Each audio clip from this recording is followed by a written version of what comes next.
CPM-BJP ഡീലിന് എന്തു പറ്റിയെന്ന് അവർ പറയട്ടെ. അത് എങ്ങനെ പൊളിഞ്ഞു? CMRL എക്സാലോജി കേസുമായി ബന്ധപ്പെട്ട് സംസ്ഥാനത്ത് വിവിധയിടങ്ങളിൽ നടന്ന എൻഫോഴ്സ്മെന്റ് ഡയറക്ടറേറ്റ് റെയ്ഡുകളെക്കുറിച്ച് കേരള പോലീസിനോ ആഭ്യന്തര വകുപ്പിനോ യാതൊരുവിധ മുൻകൂർ വിവരവുമില്ലെന്ന് ആഭ്യന്തര വകുപ്പ് മന്ത്രി രമേശ് ചെന്നിത്തല.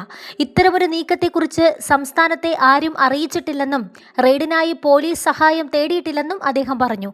ED ഉദ്യോഗസ്ഥർ കേന്ദ്രസേനയുടെ സഹായം തേടിയാണ് ഈ നടപടികൾ സ്വീകരിച്ചിട്ടുള്ളത്.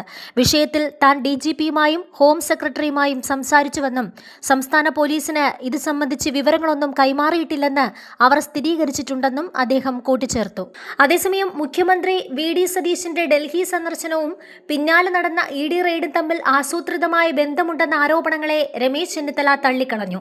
മുഖ്യമന്ത്രിയായി ചാർജ് എടുത്ത ശേഷം ഡൽഹിയിൽ പോയി പ്രധാനമന്ത്രിയെ കാണുന്നത് ഭരണപരമായ ഒരു ആവശ്യമാണെന്നും മുൻപ് പലതവണ മുഖ്യമന്ത്രിമാർ ഇത്തരത്തിൽ കൂടിക്കാഴ്ചകൾ നടത്തിയിട്ടുണ്ടെന്നും അദ്ദേഹം ഓർമ്മിപ്പിച്ചു.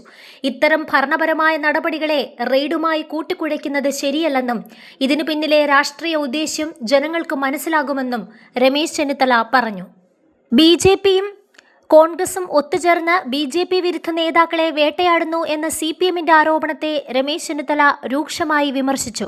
കോൺഗ്രസിനെയും BJPയെയും CPMനെയും കുറിച്ച് ജനങ്ങൾക്ക് വ്യക്തമായ ധാരണയുണ്ടെന്നും ഇത്തരം പ്രചരണങ്ങൾ ഒരു കടന്ന കൈയാണെന്നും അദ്ദേഹം പരിഹസിച്ചു.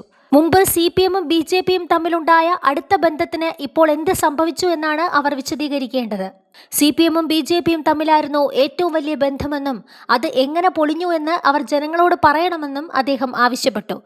ഇന്ന് പുലർച്ചെ മുതൽ മുൻ മുഖ്യമന്ത്രി പിണറായി വിജയന്റെ തലസ്ഥാനത്തെ വാടക വീട്ടിലും മുൻ മന്ത്രി PA മുഹമ്മദ് റിയാസിന്റെ വീട്ടിലും മറ്റിടങ്ങളിലുമായി ED റെയ്ഡുകൾ നടന്നിരുന്നു. ഇത് സംബന്ധിച്ച മാധ്യമപ്രവർത്തകരുടെ ചോദ്യങ്ങളോട് പ്രതികരിക്കുകയായിരുന്നു രമേശ് ചെന്നിത്തല.